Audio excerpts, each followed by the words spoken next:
सन्मान मिळतोय यासारखा आनंदाची गोष्ट नाही. एखादं काम हाती घेतल्यानंतर ते पूर्वत नेताना झगडणाऱ्या सर्व लोकांना आपल्या डोळ्यांनी बघताना जो आनंद होतो तो अवर्णनीय आहे. तर मी खूप वेळ घेणार नाही.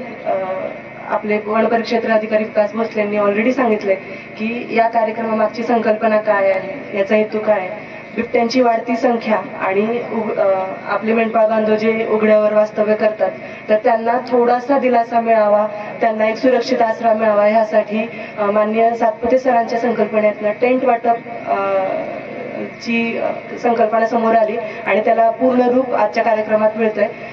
त्यासोबतच रात्रीचे जे हल्ले होतात, कारण तिथे खूप अंधार असतो आणि मेंढपाळ बांधव हे एका वाड्यावरून दुसऱ्या वाड्यावर जात असतात, तर त्यांना लाईटची सोय व्हावी ह्या दृष्टीने पोर्टेबल सोलार लाईट आपण देतोय.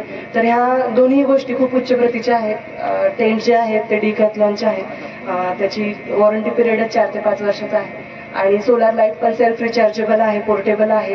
तुम्ही जिथे जाल तिथे त्याला ऑन करून हे घेतलेलं साहित्य तुम्हाला घेऊन ठेवायचं नाही, एवढं सगळ्यांनी लक्षात ठेवायचंय. हे वापरायचंय तुमच्या सुरक्षेसाठी. खूप विचार करून सगळ्या गोष्टी ठरवल्यात की टेंटची साईज काय असावी, किती लोक त्यात मावली पाहिजेत, किती लोकांना निवारा मिळाला पाहिजे, सोलार लाईट द्यायचाच तर का द्यायचा, ह्याच्या मागे ह्या सगळ्या लोकांनी खूप मेहनत घेतली, विचार केलाय, खूप झगडलेत, कलेक्टर साहेबांशी बोललेत, त्यांच्याकडनं निधी आणलाय आणि मग हे तुम्हाला वाटप होतंय.